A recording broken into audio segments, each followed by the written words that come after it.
have an anti-aging doctor in my fitness Is this necessary? So it's Anchilee, Avita, Suzanne, Pear, Anchilee. Okay, we've got one coming in on Zoom at the end, and then we'll have discussion. Okay. Is this a microphone? Oh, I'm nervous. What do you mean you're nervous? I'm so used to the same things all the time, you know, when it's We can say something new. yeah, it is something new. Hi, good evening. That's fine.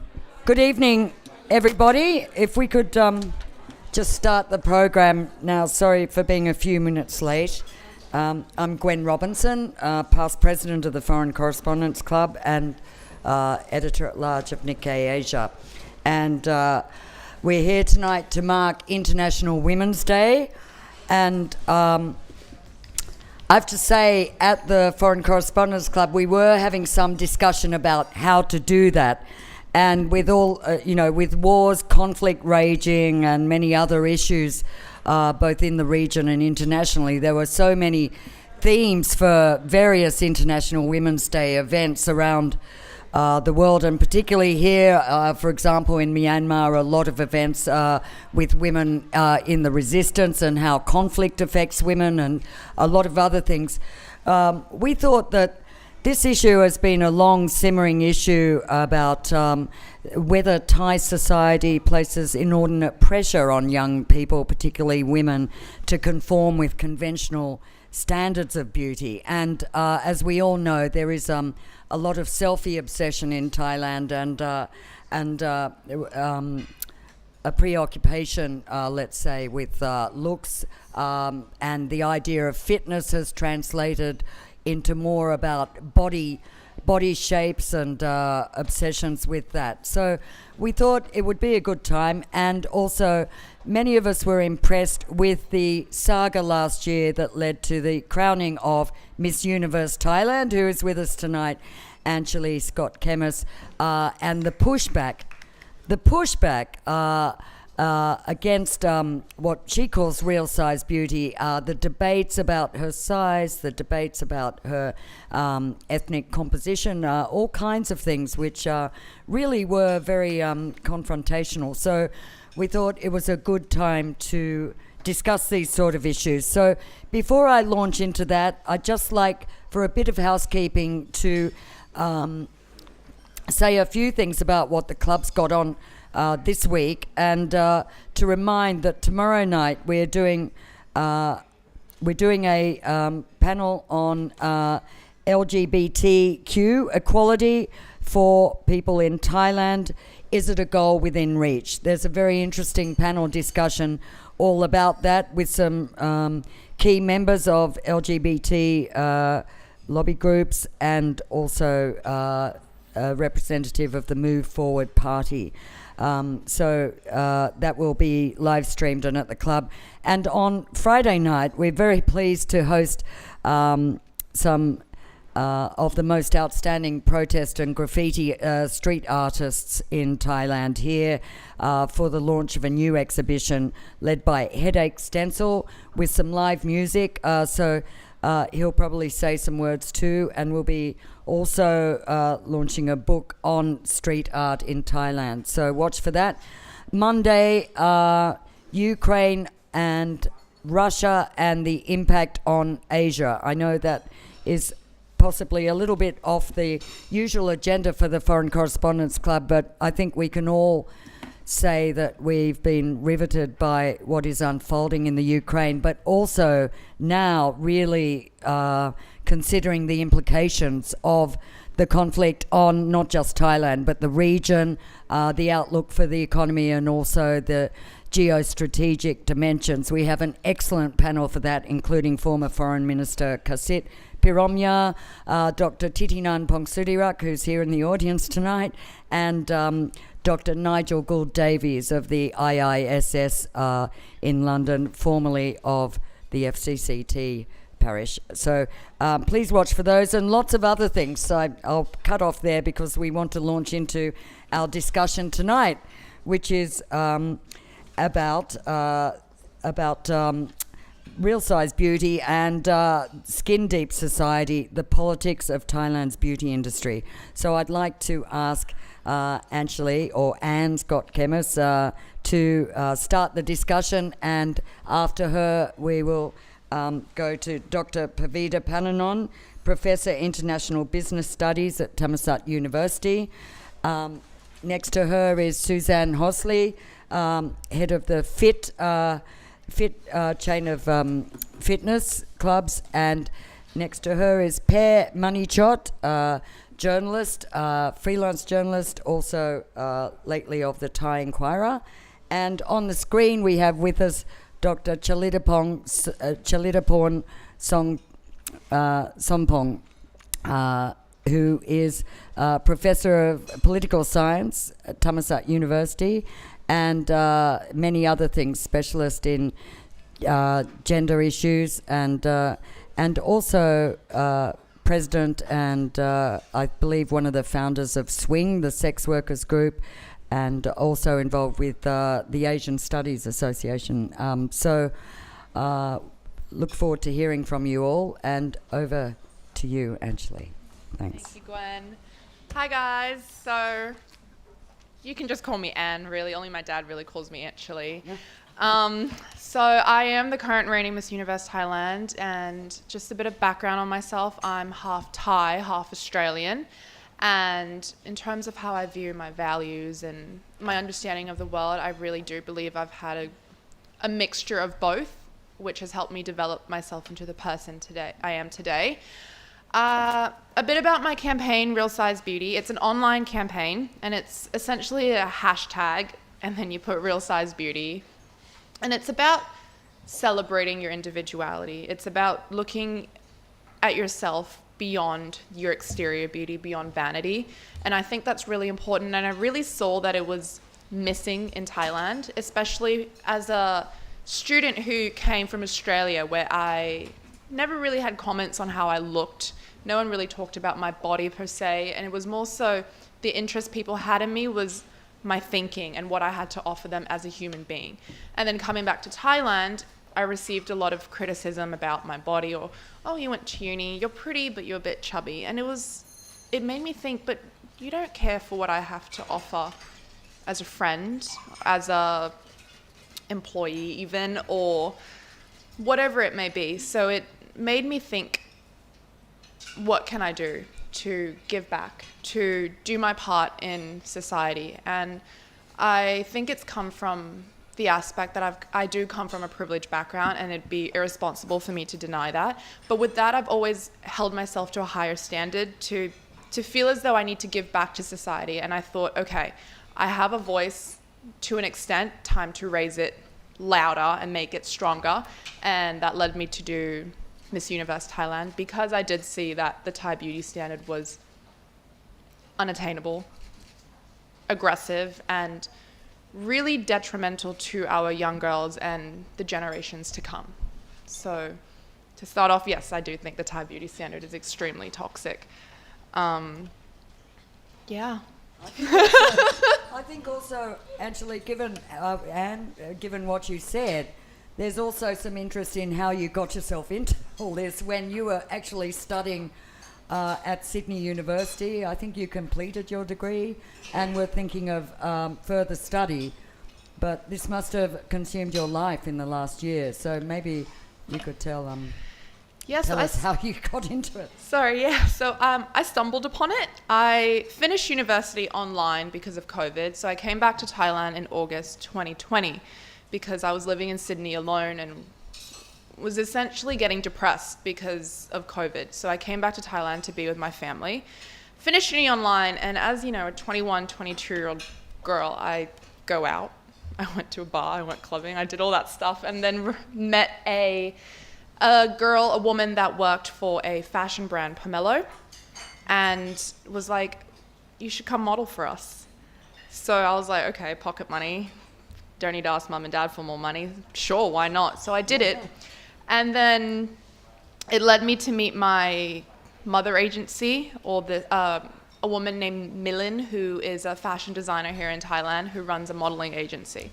And I just casually said to her that I wanted to do Miss Universe Thailand, but because she's very, let's do it, it just happened. And I can't really say this, but I didn't expect to win. It just happened, and yeah, here I am. All my stuff's still in Australia too, so. And do you feel now that after a year in it that it's true, there is too much pressure on young women to conform and... Yeah, a lot. Even with my campaign, even with Real Size Beauty and the impact it's had, after not placing at Miss Universe, which for those who might not know, Miss Universe is beauty pageants are really big in Thailand, and the Thailand sash is considered a very strong sash. So when you don't place and you're carrying hundreds and thousands of dreams literally on your shoulders, people turned around and instead of supporting my campaign, they were like, Real Size Beauty doesn't exist because she couldn't even do it. Yeah. But prior to that, it was, when I won, it was like, oh my God, Real Size Beauty is a thing. So it's still a bit of, it's like water to me. You believe it when you want, you don't believe it when you don't want to. So it has been extremely difficult to penetrate our community. And do you think that's diminished your message, because you didn't place? Or do you think, there's a lot of young women who look up to you? You possibly gave them a lot more confidence talking about Real Size Beauty, and it's okay whatever size you are. But do you feel, and are you going to carry on that campaign? I will carry it on, but in terms of do I feel like it's diminished?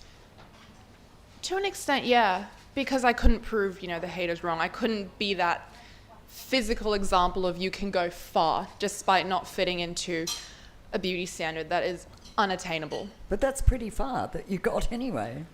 But wasn't far enough. And because it wasn't far enough, I felt like the message got diminished a lot and people stopped believing in it. But yeah, it's something I think we really need to tackle. And I think not just in terms of beauty, but are we really putting value in exterior, like your vanity, when there's so many more issues going around in the world right now that I think we should take more focus on instead of placing someone's worth, especially in our Thai society, based on how they look. So it's something I still want to know how to tackle. And how will you proceed from now?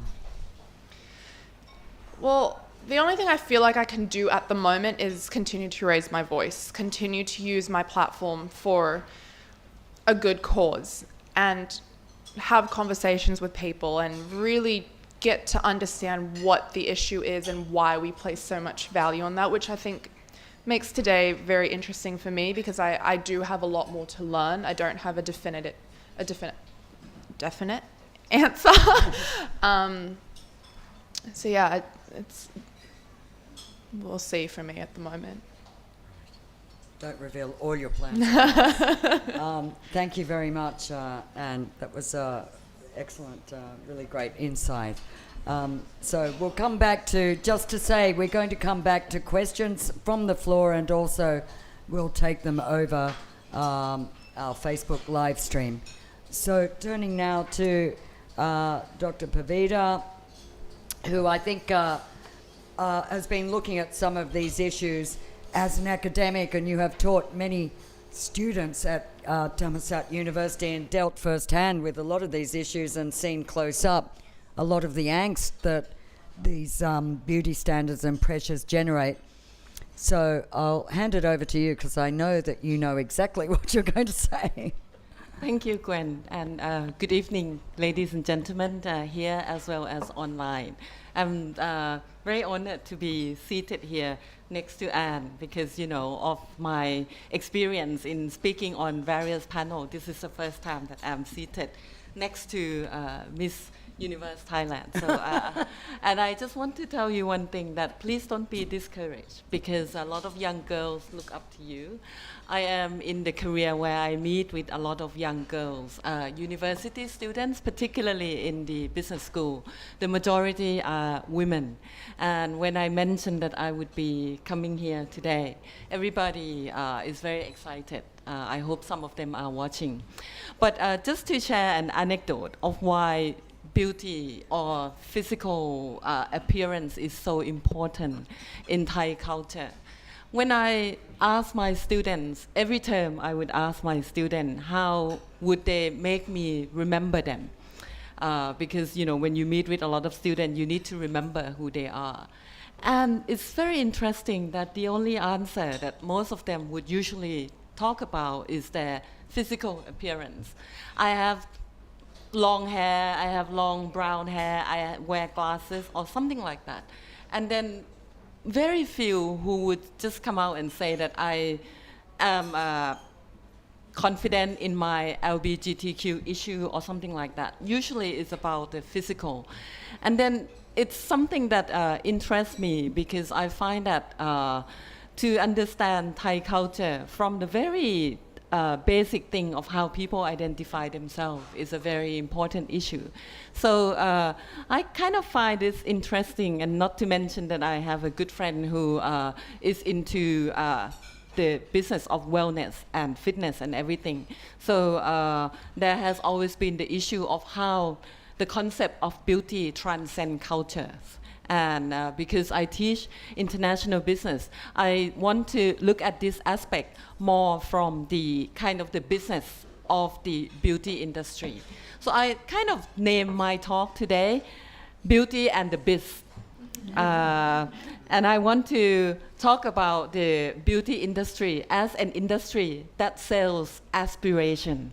And what about that kind of industry that makes me come up with the challenge that we have in our society. And as we know that Anne is a representative of Thailand, but she has gone to Miss Universe International. And we all know that beauty industry is a huge and a major industry worldwide. I actually dig up some number, and I would just like to share with you that the revenue of the beauty industry that comprise cosmetic, fragrance, personal care, and skincare. Those are the 4 categories of the industry, of beauty industry. And the number 1 and the number 2 most selling product in those 4 are actually personal care and skincare. And the revenue is about $564 million in 2021. This is in Thailand, right? No, worldwide. I would have believed it. And the growth rate is about 4.7% expected. And you might think that, okay, is that big or is that small? So a comparative figure, if you want to know, the telecom industry, which is the 10th largest industry in the world, the value of the telecom industry is 1.74 trillion. So the beauty industry is about 1/3 of the telecom industry. So this is a major industry that we normally don't think of the beauty concept as something that has to do with the global industry, but it is a big business.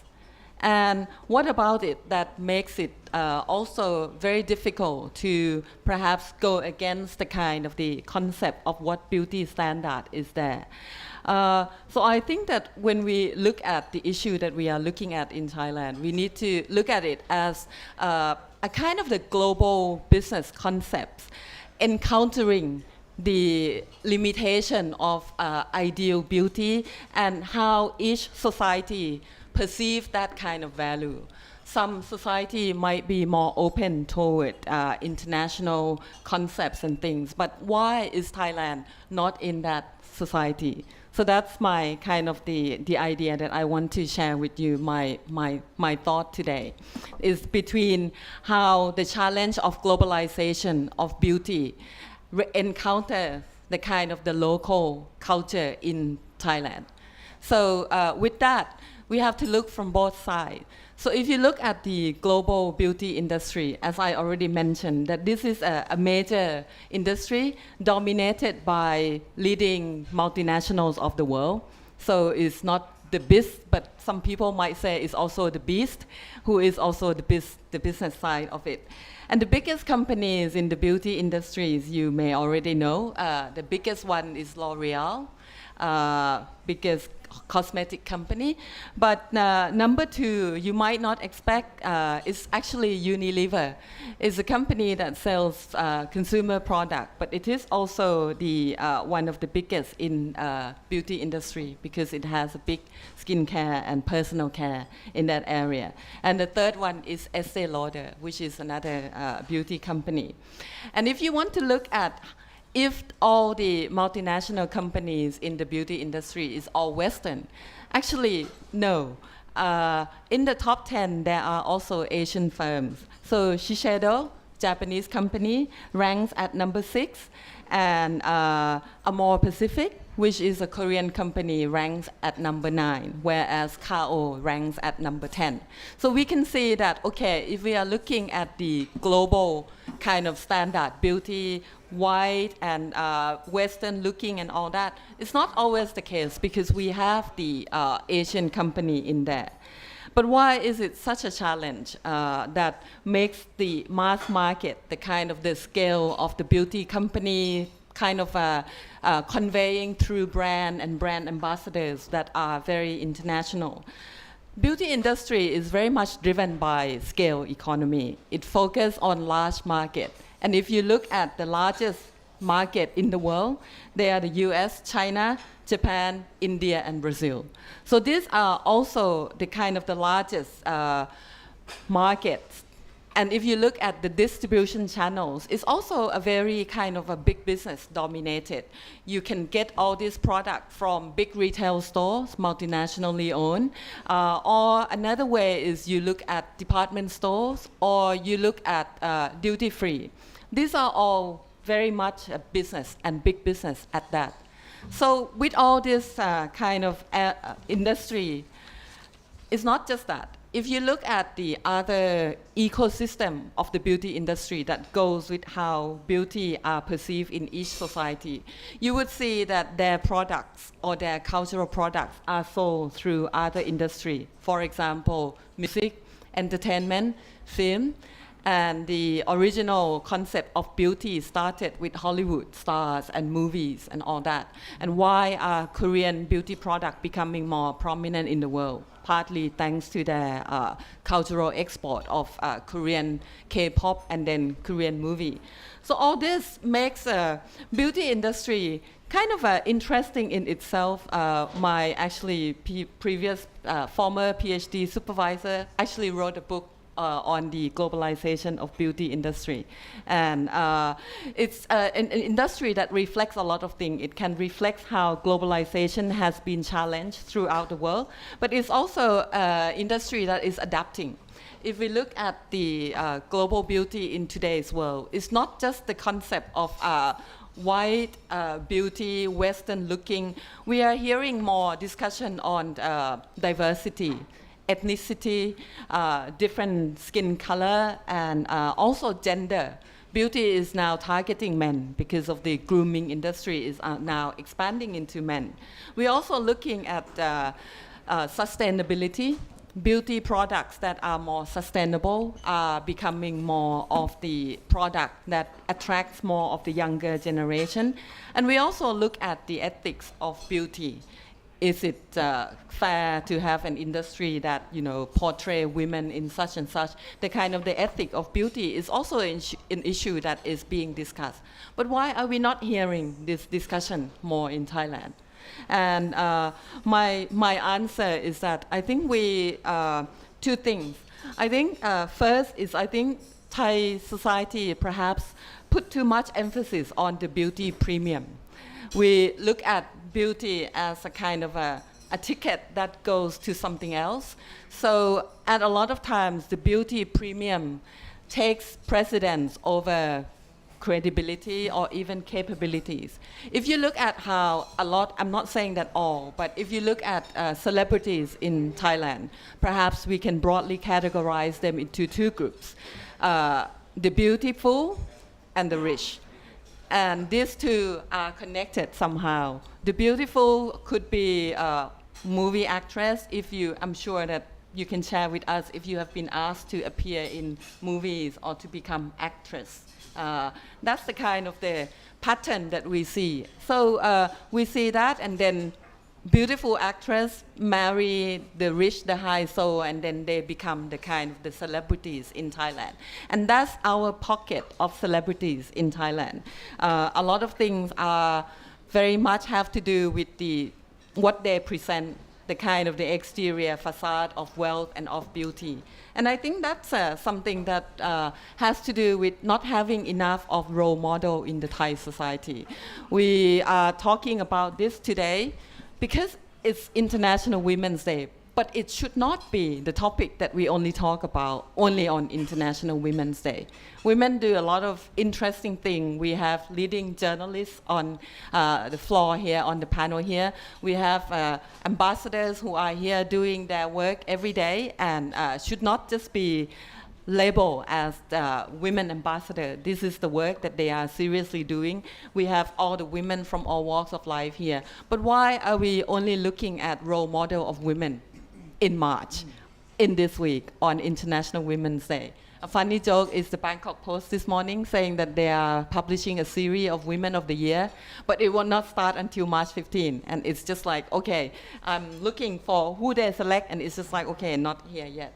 So that's the first point that I want to share. And my last point is that I think when you are a culture that wants to sell something out to the world, you also need to be confident about your own culture.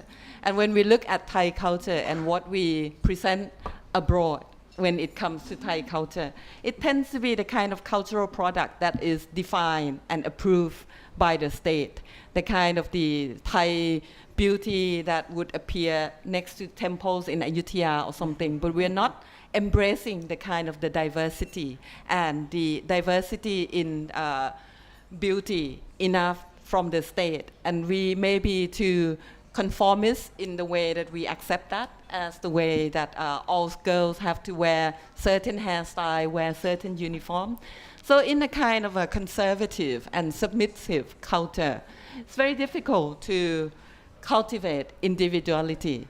And I think that makes it a challenge that becomes much more challenging for young people. I wouldn't say just young girls, because boys also have similar experience. And with that, I think that the panel today is a great way to look at the politics, the economics, and the business of beauty, and understand that why it is such a major challenge. And if I am to call for something, I probably would want to call for the business of beauty to actually embrace more diversity, not just us individuals giving this message. And thank you very much for that. Thank you very much, Pavita, for really examining so many angles to this. I just will come back to some of the very important issues you raised, but I just very quickly say, I agree with you, our perception in Thailand, because we see all the high-sos around. We live in Bangkok or major cities, and you see around you all this, and the magazines and the obsessions on social. But how different is this really from, like we're all so many people are obsessed with what some Hollywood star is, who they're dating, and then they marry equivalents, and London, the high society there. So is it any more or less narcissistic and has those sort of problems you described than, say, others? I know you studied and worked in Canada, Britain, all over the world, really. So I think it's the same everywhere. You have tabloids in the UK, and that's much more fun and more juicy than what it is here. But why is it so much more here? Because I think we are such a a smaller society that places so much emphasis on the upper echelon of the society and pays a lot of attention to issues of celebrities. You know, I know that there was a really sad accident that took place this past week, and it has been in the news, you know, more important than Ukraine or more important than other accidents that took place not too long ago, because of that kind of the fishbowl effect of looking at the celebrity as if it is everything, and because it is the aspiration. And as I said, beauty is the industry of selling aspiration and not selling reality. And that's why perhaps we are more obsessed with this aspiration. Perhaps the reality is too depressing to be looking at, so we just look at something to forget about reality. Right, good, spot on, thank you. So we'll come back to that. And turning now, Suzanne, as Managing Director of Fitness Innovations Thailand. Sorry, I didn't get that before. You're at the heart of one of the big dimensions of all of this, which is, you know, what's supposed to be fitness. And I know you have a first-hand view of how a lot of it has swung towards obsessions with body shape and fitness, and the rise of sort of what you call them, what are they, influencers, fitness influencers, etc. So maybe tell us your take on these very important issues. Okay. Actually, the beauty... If you could angle to the microphone, yeah, thanks. Okay. Thank you.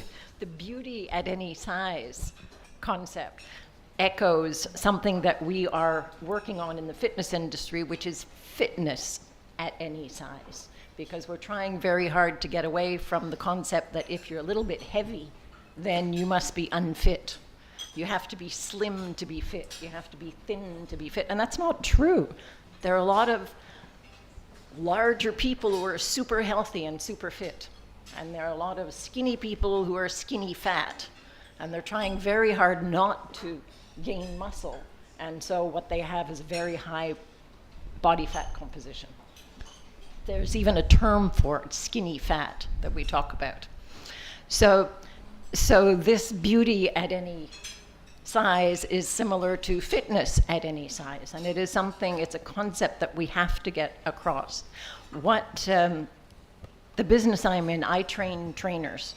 So we train fitness professionals, and they go out and work with clients. And a number of our students in recent years have actually been fitness influencers. So it's interesting because they're influencers before they know what they're talking about. They're influencers because they look good. They're influencers because they show off their bodies. And then they go, oh gosh, maybe I should know what I'm talking about. Maybe I need to go learn something about anatomy, physiology, and training and muscle So what do development. fitness influencers do? They post blogs, they post photos, they tell people how they should be exercising, what they should be doing, what they should be eating. And often they don't know what they're talking about. But there are now quite a number of them who are really good. Kun Bebe, Kun Pear, Kun Alita, they know what they're talking about now. And they have muscle. And Pavida, sitting here, I told her she should have worn sleeveless shirt. She's got muscles. She runs. I don't have muscles. Mine are gone. So what we're trying to do in the fitness industry is to move away from looks and body composition and to move towards health and fitness and ability to move, because what most of us do all day long now is what we're all doing right now, which is sitting. And sitting is the new smoking. It's going to kill us all. So we're trying to get people to move and to recognize the importance of that. So that's part of our big message, is moving away from emphasis on size to emphasis on ability and health and wellness. So we talk about the beauty, wellness, and health industry and the fitness industry. But in fact, the movement, I think COVID actually, and the fact that Thailand is now one of the most rapidly aging societies is moving the dialogue more towards health and more towards fitness rather than appearance. But it's still a big battle. It's a big battle. 85% of personal training clients, when you ask them what they want to do, I want to lose weight. Good job. The second most common objective is, I want to gain muscle. And the third, I want to gain muscle and lose fat. Yay! Yeah, come on, show your muscles, go. So that's one of the things that we're also trying to do in the fitness industry. We are trying to move away from looking at size and rather look at what can you do, how healthy are you, how well can you move. You were talking about business. I just wanted to comment on Thailand. Can you keep your on the microphone? Sorry. That's Thailand. I'm not used to doing this. I'm used to talking to people. Thailand has the largest beauty industry revenue in all of Southeast Asia. Yay! We spend more money per capita on beauty than any other country. And I think Korea and Japan, you mentioned Shiseido and you mentioned Korea and Japan, Thailand follows them. We want to be white, we want to have double eyelids, we want to have thin faces. In Thailand, we even go through surgery to have a nice pointy chin. Seriously? That's unbelievable. So there really does need to be a change away from appearance and towards what can I do? What else did I want to say? That's about it. Well, maybe you could tell us if you see that shift is occurring, what evidence is there? I mean, what suggests that shift is occurring? Women are starting to build the muscle. All right. It's amazing. Yay. And they're not ashamed of it, and they want to. There's more and more women. In commercial gyms in Bangkok, 50% of members are women, which is a very high percentage. What's the usual? What is the usual? More men than women. So in Thailand, it's about half and half. Women usually do group fitness because they just want to burn calories, but more and more now they're doing personal training.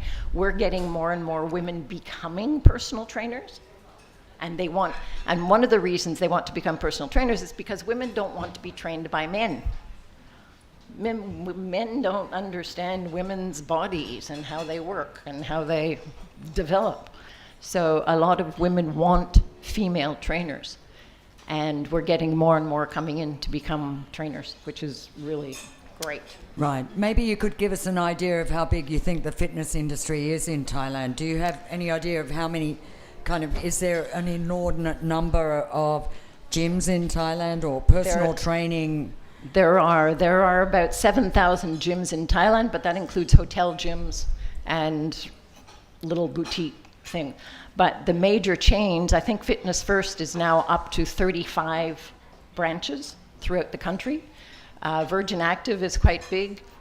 We Fitness are a middle level, not so expensive chain, and they have a number of branches, so it's quite big. Right. It's quite big, and it's growing. Well, the last 2 years, nothing's been growing here, but we're hoping like the rest of the world. We're hoping the next year it will come back. Most of the fitness center owners that I speak to say that people are coming back, but they're cautious. They're a little bit afraid of being too close to people and spitting on them, and but they have very strict measures, so it's starting to come back, and hopefully, again, the movement will go more towards health than appearance. Right. Okay, I think we will. Just Sorry, as one other example, and this is a horrible example, it's not one I'm proud of. We look for really good people to be trainers of trainers. And this one woman who is a physiotherapist, a practicing physiotherapist, a master's in sports science, absolutely brilliant trainer, really good. She's big. She's not slim. And one of my staff members said, "You can't hire her. Look at her." what's inside, not what's outside. She's a brilliant trainer. We did hire her, and she's a brilliant trainer.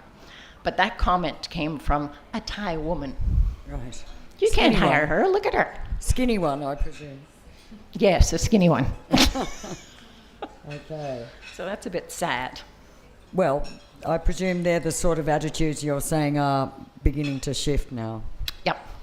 A little bit. And it's people like Well, you. we need more It's people like Anchilees. Pavita with her muscles and her short hair and her dark skin, who's absolutely gorgeous in Canada.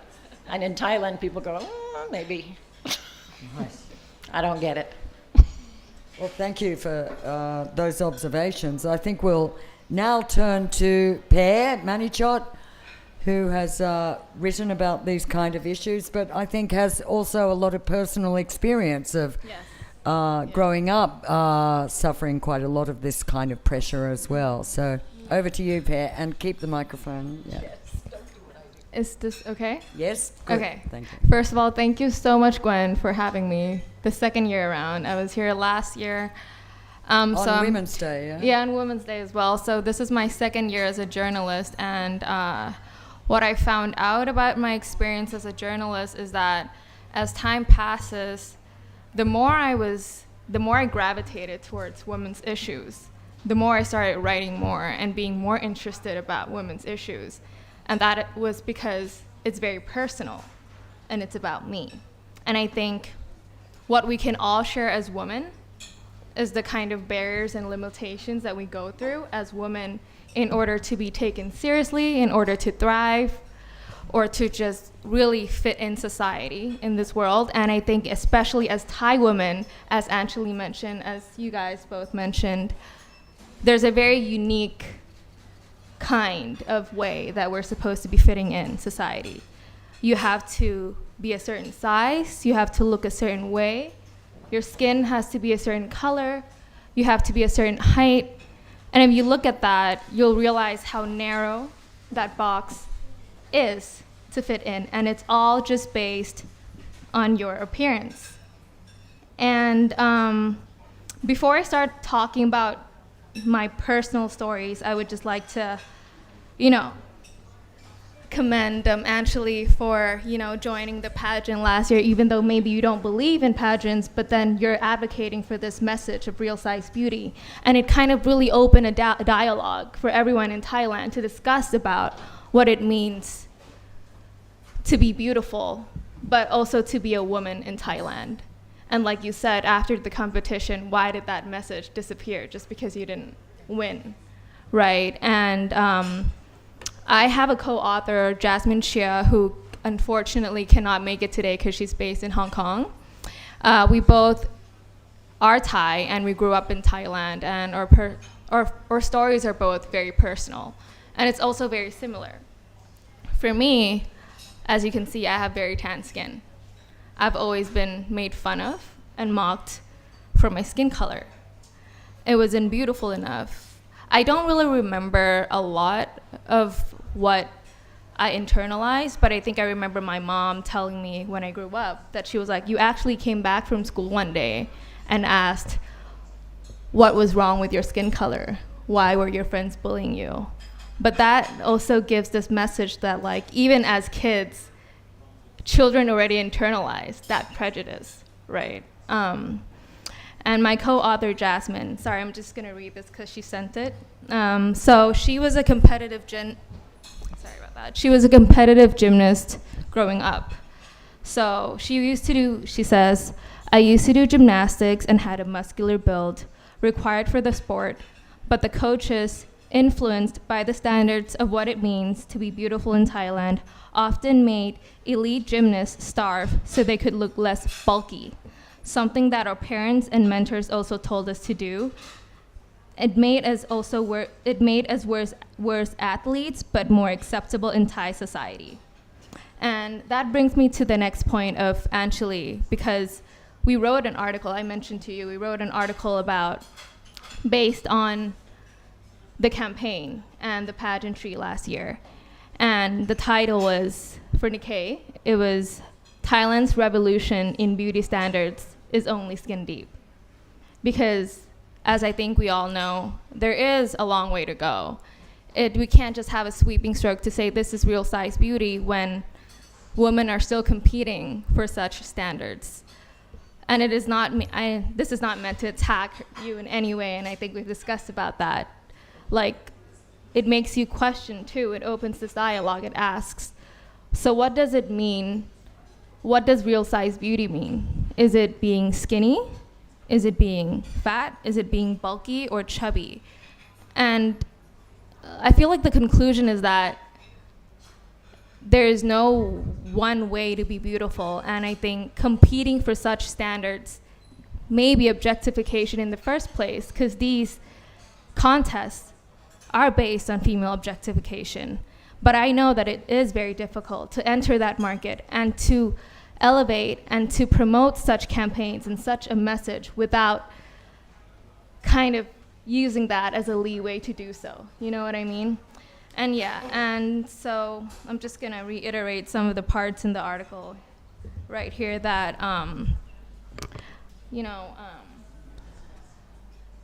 while we continue to celebrate the fanfare around the Miss Universe contest, which I think will really evolve after your pageantry last year, we must recognize that it is still grounded in the objectification of women. Just a second. We did a couple of research after the competition, and it wasn't like everybody was supportive of Anchilee's campaign. You were still bullied and mocked for your body after the competition and during the competition for being plus size, but looking at you, you are just completely human and just a woman. I don't understand why there was any sort of comment on your appearance in the first place when women have so much more to offer than just how they look, right? So we ended that, it still rings rather hollow. We're excited to see where these competitions are gonna evolve.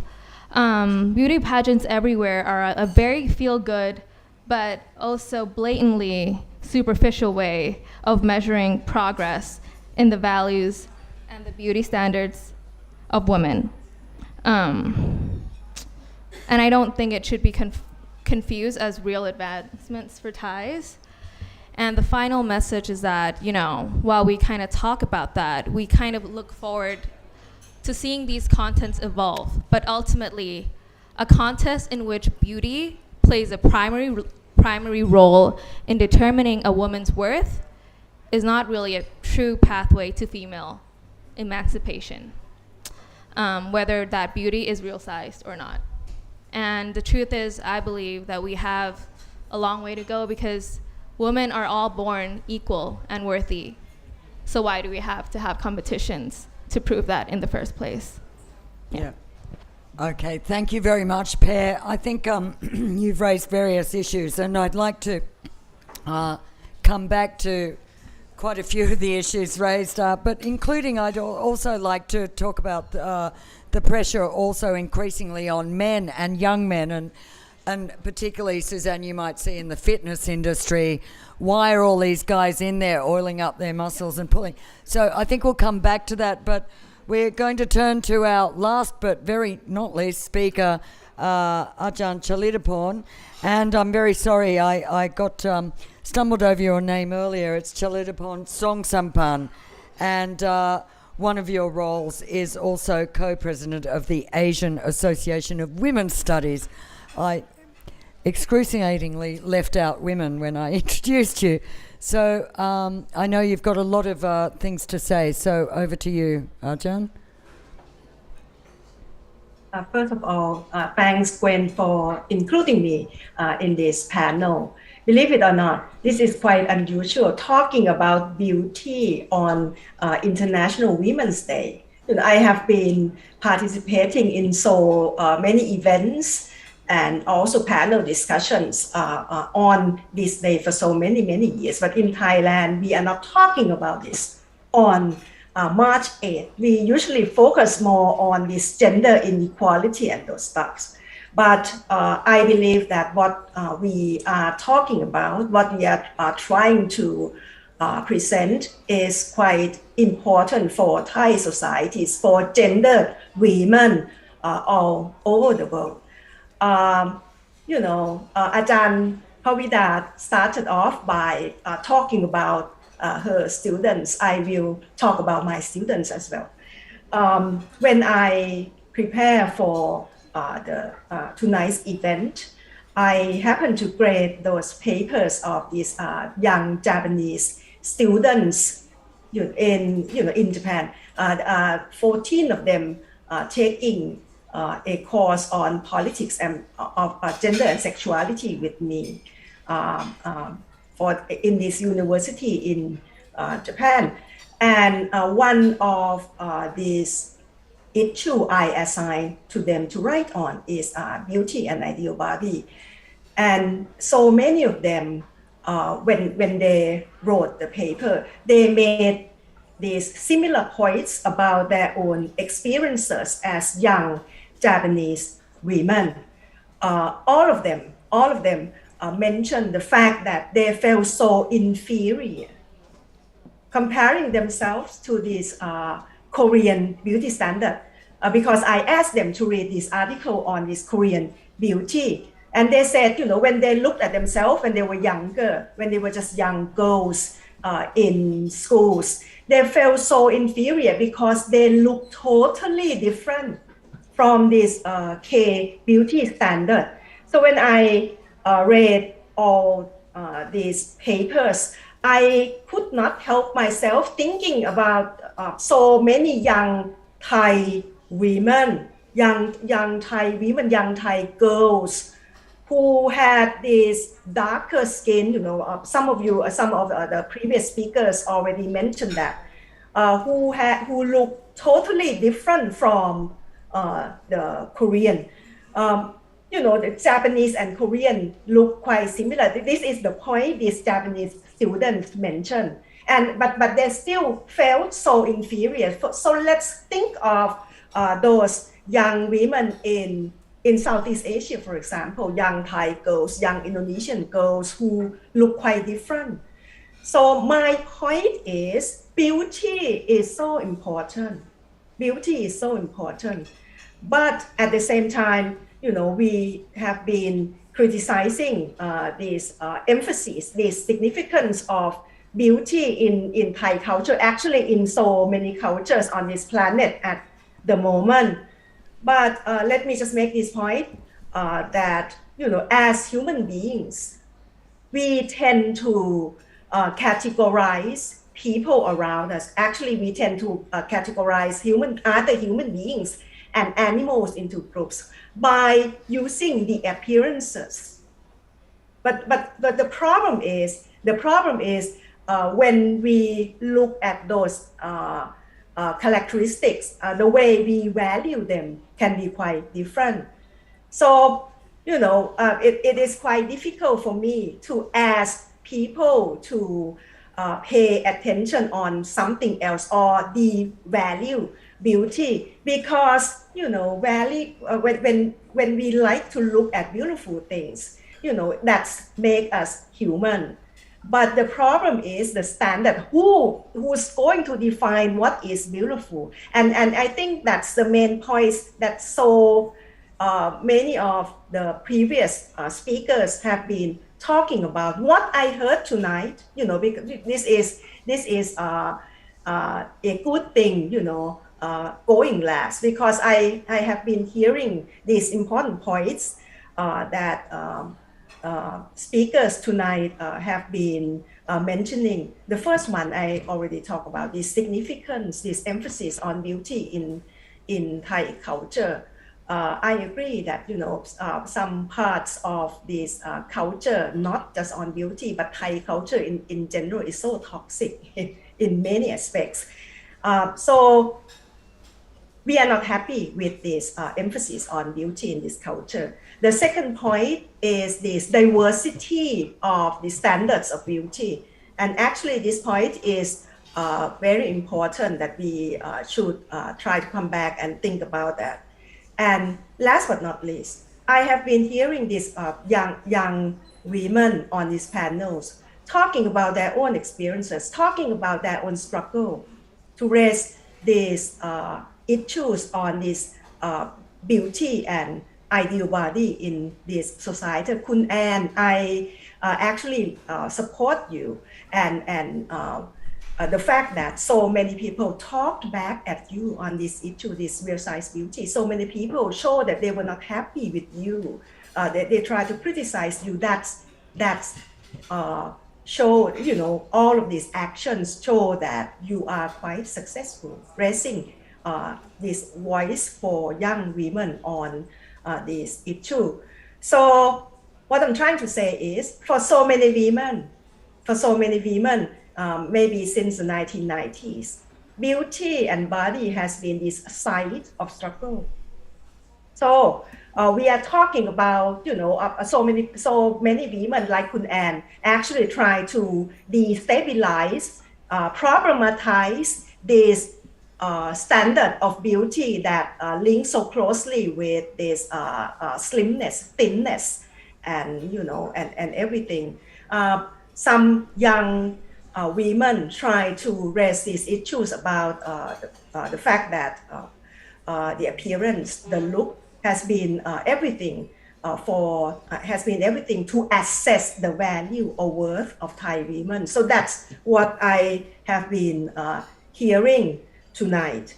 I think the fact that some of us have been questioning, some of us have been destabilizing this standard of beauty actually give me some hope that at least some groups of people in Thai society are willing to explore the possibility of, you know, these cultural elements that can be quite toxic and hurt so many people in this society.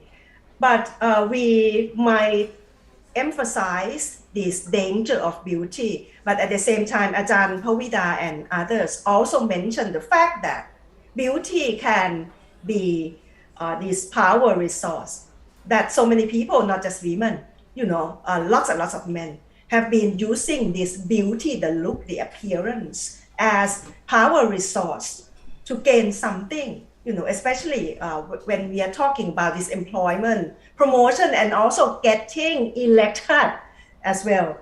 So we are talking about beauty premium, but at the same time, we are also talk about this beauty punishment when you cannot live up to this standard of beauty, or when beautiful people cannot live up to the expectation that they are more capable, they are better than these average looking people.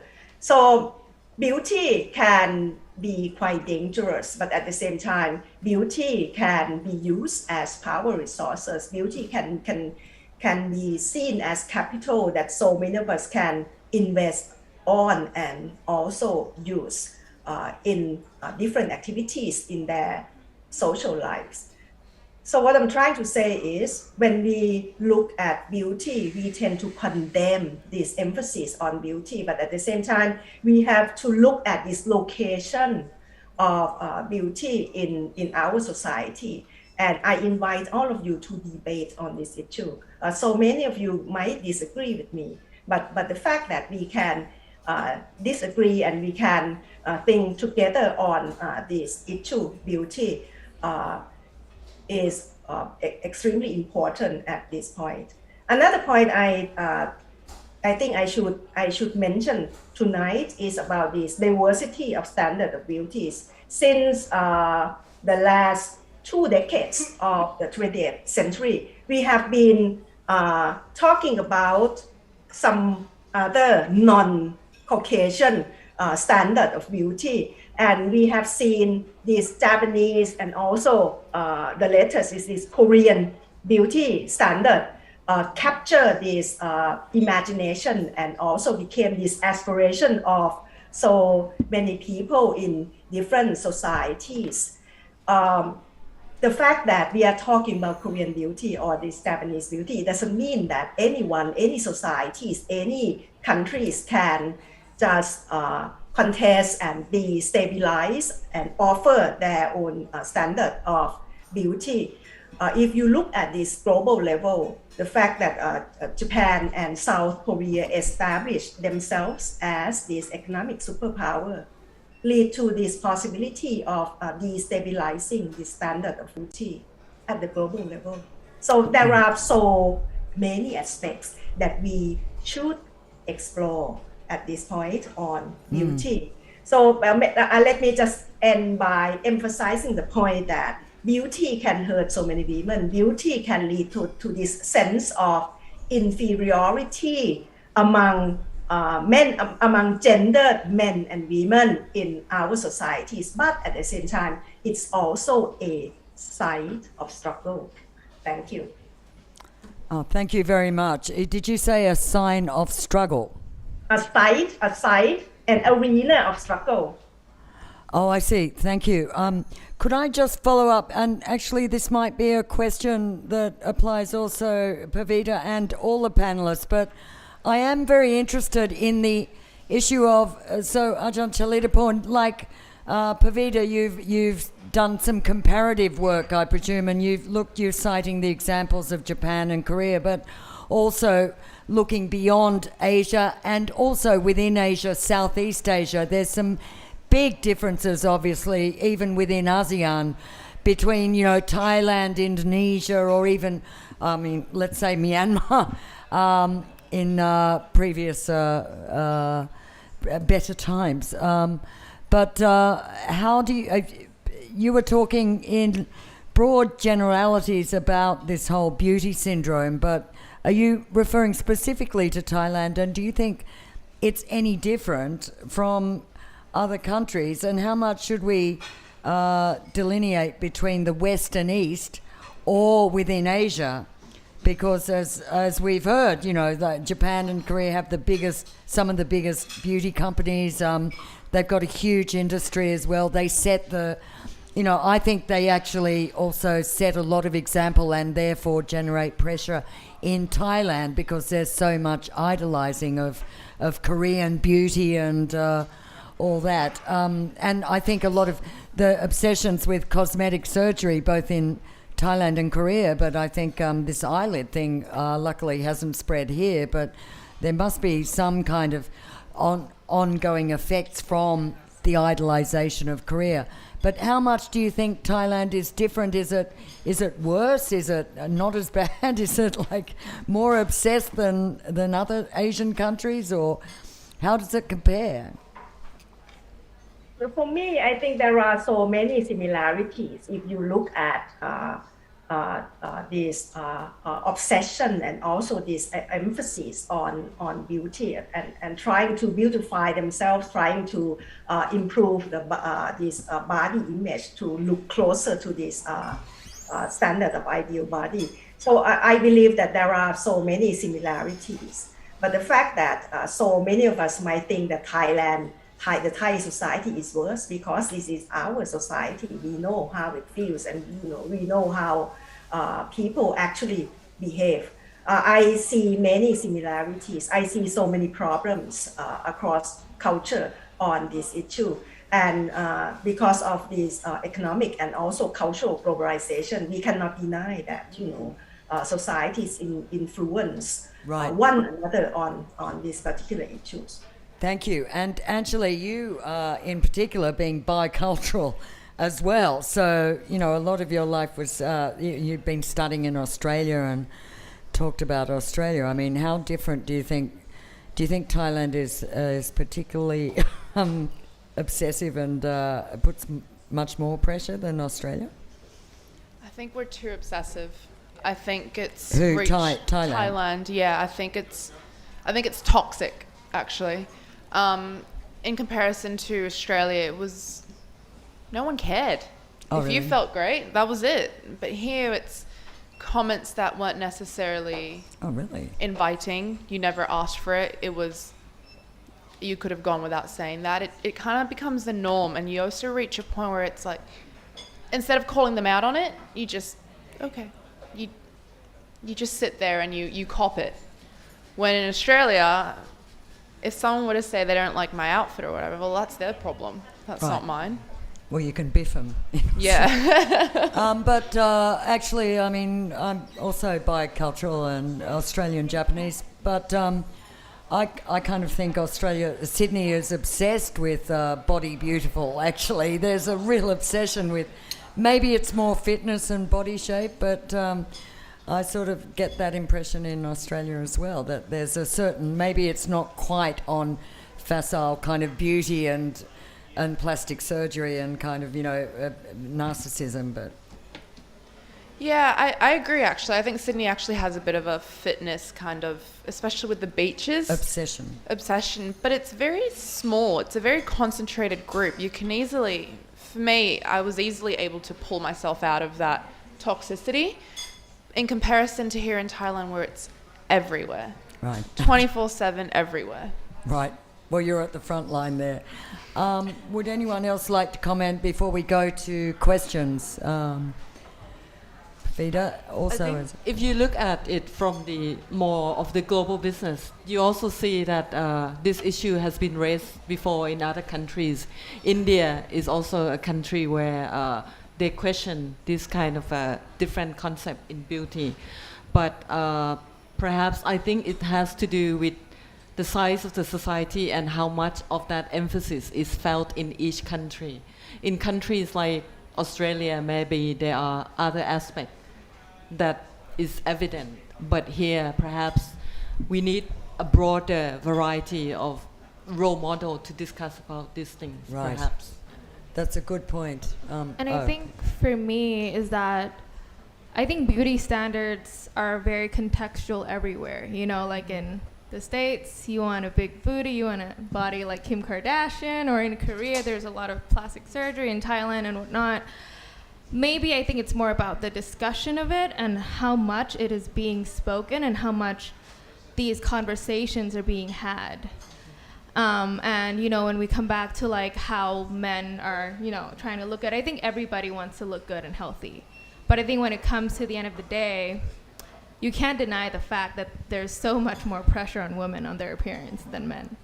In the end of the day, like, you just can't compete with that. Like, it's just way more focus. And I know that it's also a biological thing to kind of like want to kind of like be attracted to somebody that looks good and healthy. But I don't know where we got lost in the way that it's just everything about how a woman looks rather than her character or what she could bring to the table. Right. Yeah. Thank you. We're going to take questions from the floor, and we've got a couple online. If anyone would like to ask a question, please go up to the microphone and just introduce yourself, and you can ask away. Yes, sir. My name's Alastair Miller from just Scotland. Sorry, can you just introduce yourself? Alastair Miller from Scotland, independent. The thing that I wanted to ask is the reason that we're all here today is you women are beautiful, okay? You're all beautiful, okay? But the fashion industry is what drives what we perceive to be beautiful. 200 years ago, Botticelli was painting large ladies because they were beautiful. Now, fashion industry is pumping out really skinny ladies, and in the UK, they've been stopped from size 0 because it's just unhealthy. And this is Thailand. You can control the advertising in Thailand and how these girls look and make them more healthy and make them more part of society. So what's the question? Sorry. Sorry. No, sorry, that was a genuine question. I'm not clear. Well, what I want to know is there any sort of like a drive to push the fashion industry in Thailand to stop pumping out an unhealthy look, basically? Right. Okay, I think that's a fair question. I think not. Sorry, Suzanne, you wanted to say something? I think not, and it's not just in Thailand. There's only one country in the world that actually banned models with a BMI of less than 18.5 to compete, and that was in Spain. That was in Spain because 2 of their models died of anorexia. But the vast majority of the fashion industry, the models, they're all really skinny and they starve themselves to get that way. Right. The question, I think, is also how much do you blame the fashion industry? It's sort of both cause and effect, right? Yep. I mean, the fashion industry, they don't sell clothes unless people want them. So, yep. I don't know. I mean... I think if we are looking at this from your point of view, that fashion industry also has something to do with it. And obviously, the beauty industry is big, not just because of the beauty pageant industry, but it is the whole ecosystem of industry that goes with it. Entertainment, fashion industry definitely is part of it. And we are faced with the kind of the global standard that are being pushed on different society as well as the local definition of beauty. So how do we regulate those things? I think it's very difficult because it's the kind of the standard that people aspire to be when they see it. And I think when we analyze it that way, then we see more of what impact each of the ecosystem can put into the kind of the globalization of beauty ideals and beauty standard. And I think it is a good way to look at it that way. If we shouldn't be like pinpointing 1 or 2 industry, but I think it all related. Right. And I note in that question, I think the advertising industry, as yes. Our questioner mentioned, is actually at the heart of the whole fashion, the fashion cycle as well. Ajahn Chalitaporn, are you looking like you want to say something, or? I believe that this trend of this fashion industry to use a model of size 0 started in 1980s. I believe I might be wrong, but I believe it started in 1980s, and so many people look at it as a form of backlash against this progress of so many groups of women, especially in the US or in Europe. So maybe we can just look at it that way as well. Thank you. We have a questioner there. Hi, I'm Kate. I'm from America. And this is for anyone who wants to answer. I was wondering, are many women in Thailand pressured to meet a certain beauty standard for a job?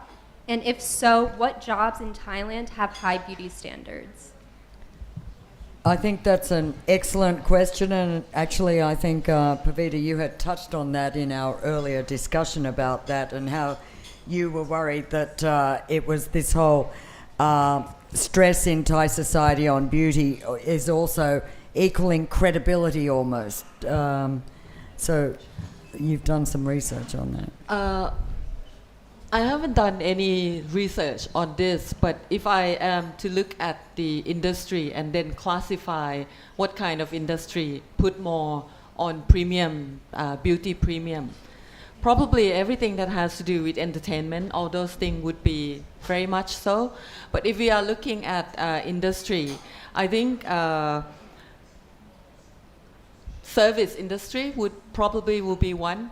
I don't think that any industry would accept that they put premium standard over capabilities. But I think if you are looking at what are being looked at, if I can think of any particular industry that actually value and require women to look certain way and fit in certain size of clothes, beyond fashion industry is the airline industry, flight attendant. I could But that's think of all that. over the world. That's all over the world. But so I think that the more of the industry that you have to be physically visible, then you are more subject to being judged by your physical standard. I don't think that industries that are less so, for example, academic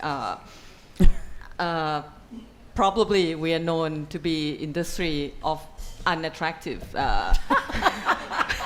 So it's the kind of an opposite thing.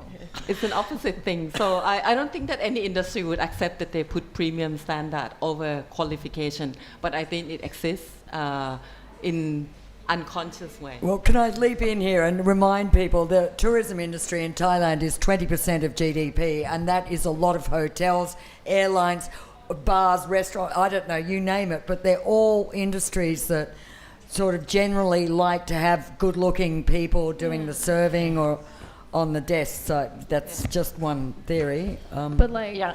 oh, Sorry. Yep, sure. The other thing I was going to say is you can regulate it. I'm from Canada. In Canada, you are not allowed to ask for a photograph on an application form, and you are not allowed to ask about looks. You are not allowed. Here, when I first came here, I just about died looking for beautiful receptionist. What? Where did that come from? So here, you're allowed to ask for looks as a qualification for a job.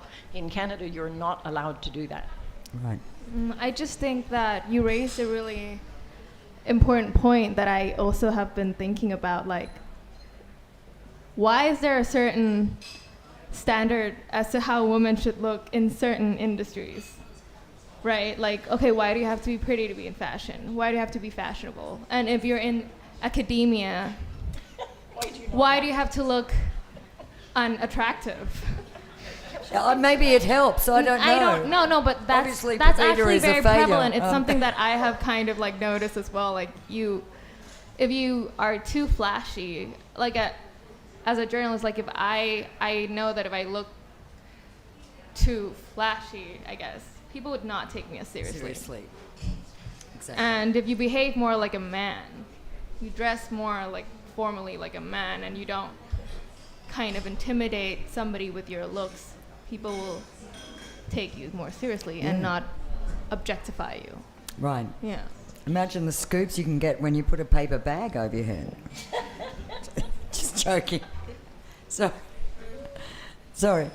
Do you have anything to say on all that?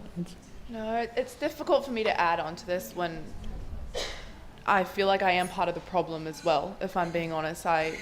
I get my hair professionally done every day, my hair professionally done, my makeup professionally done every day. I have a team of stylists. So it's hard to try to fix the problem when at the same time you are the problem. Well, yeah, but you might be better positioned when you come out of this to actually sort of know what we're all up against. Well done, well put. I think in that case, we've got one more. Okay, final question there. Good evening. My name is Daniel Hayward. My FCCT number is 3825. Thanks. I've got a question. It's not specifically regarding tonight's topic of beauty or female beauty, but it's more a general thing, given it's International Women's Day. And on that note, here in Thailand, I did read somewhere, I think recently, that I thought that I read that 60% of all graduates from Thai tertiary institutions are female, and I think Dr. Pavita just mentioned she would teach undergraduate. I think she's teaching postgraduate a lot of the time. I think she also mentioned that 60% of postgraduates graduating from Thai tertiary institutions are female. And in my life, going around Bangkok on a day-to-day basis, in the corporate role that I play, when I go and see middle management, or when I go and see senior management, or even director level, I am stunned. Well, I'm not stunned, but I'm surprised by what a greater representation of females there is in the corporate and the private sector. And when I look at, it's more a general thing, how academically, as a subset, how academically perhaps harder working, and how in the corporate, in private enterprise, perhaps how more results oriented they are. That is a staggering differential. So what's the question? My question is this. Sorry. I'm getting to it, thank you.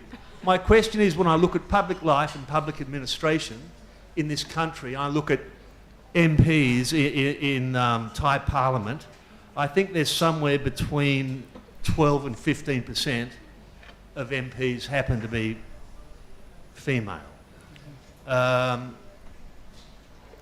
The cost of not having your best people working for your public is almost immeasurable.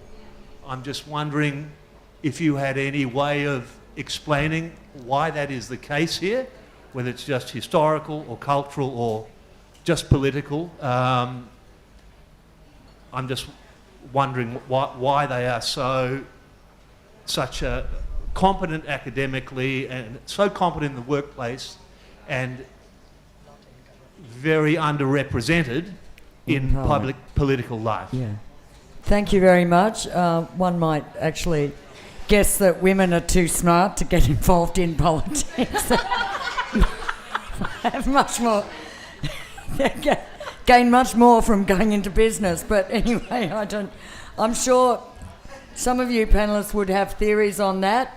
And we do have one more question after this that came in over Facebook, and then we'll close it off. But who would like to answer that one first? Let me just try to answer this question. Actually, this is not just specific to Thailand. If you look around, so many countries at this point, women already outnumbered men in universities. The OECD ratio is about 60 to 40, 60 women to 40 men in universities, and the ratio of women to men in universities in Thailand are even better than the OECD ratio. So the fact that there are more women going to universities, going to schools, and they are more likely to graduate, it's kind of like a known fact in so many countries. Actually, Japan has experienced this for quite some time. So what you just said about what the question, address this issue, just reflect this important issue that when we talk about this inequality, gender inequality in this public arena, we cannot just look at education. The fact that so many women are in the universities, they got these universities degrees, but they still could not get this equal pay to men. Let me remind you that none of the countries on this planet can close this pay gap between men and women. None of the countries on this planet. Right. So, another point on politics, that's another issue that we have to try to understand. We cannot just kind of like think that because there are many women in schools, gender equality will be achieved just because of that. Right, thank you. Can we move on, or does anyone have anything more to say about that? I mean, it is just to add a little bit that yeah. I think that Thailand, maybe in politics is not very well represented, but actually on the business aspect, we are among the top country. I think we are fourth in terms of having women representation in corporate and in business.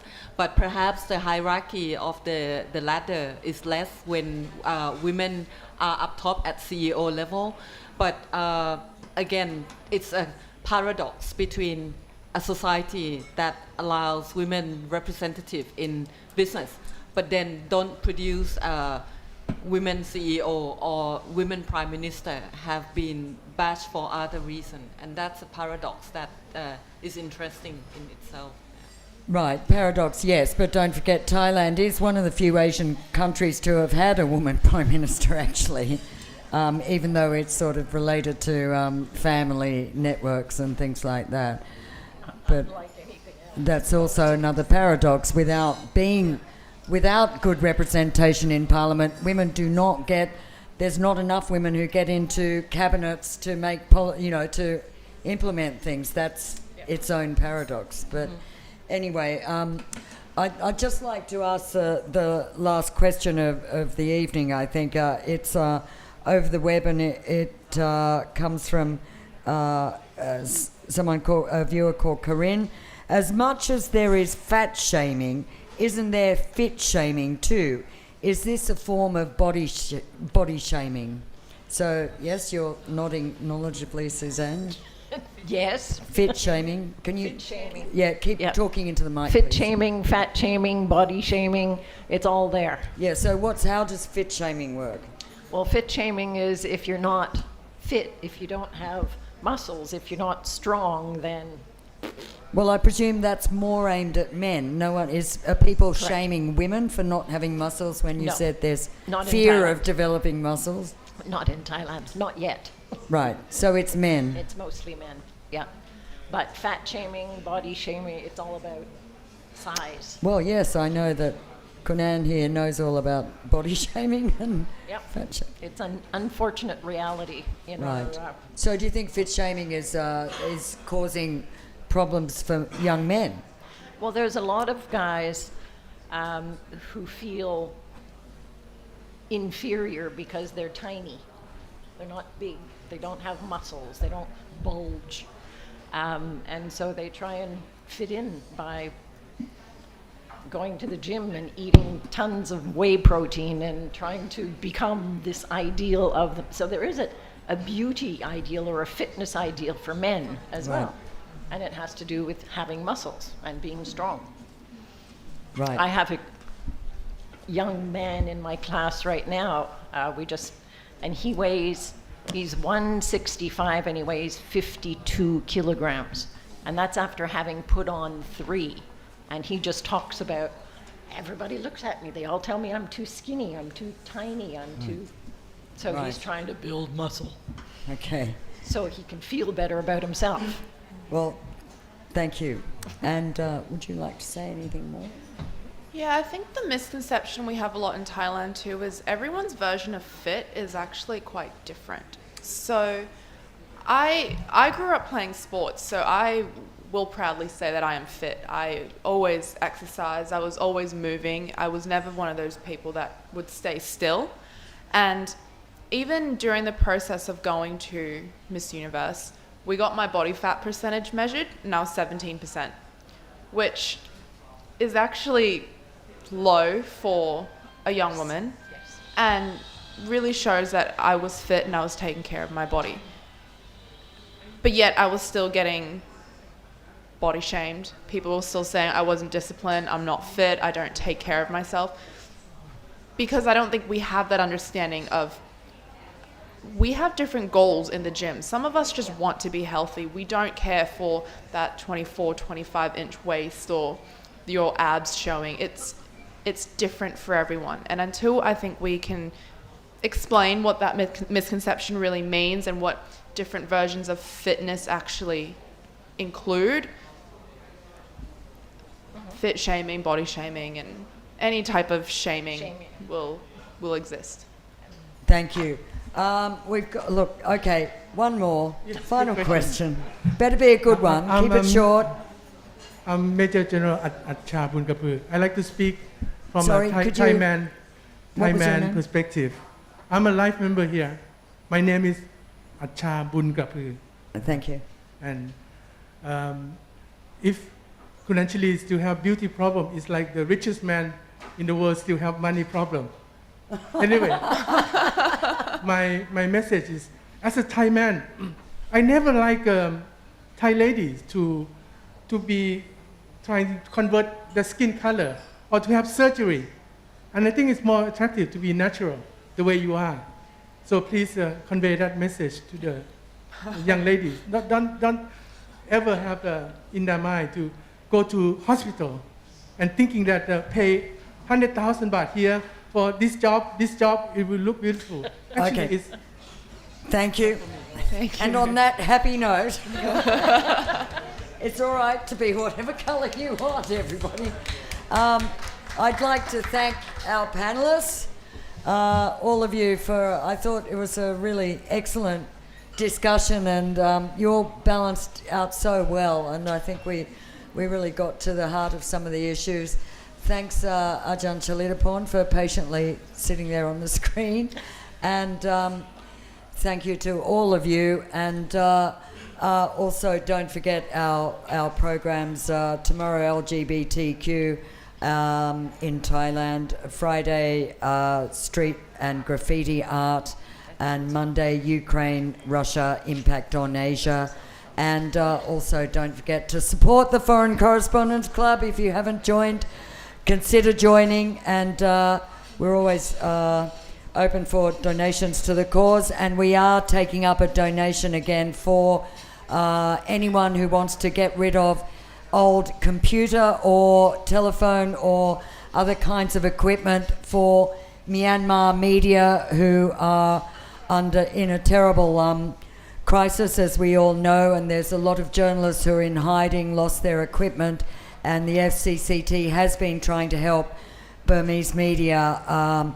So before you throw out that old laptop or even old phone, please, and cameras, please do consider. You can just give it to the Foreign Correspondents Club. We could even make arrangements to collect it. So remember that. And I'd like to thank everybody and wish Ajahn Pavita a happy birthday.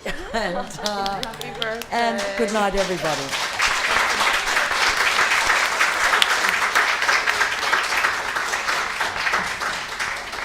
Let's have a... Have a photo.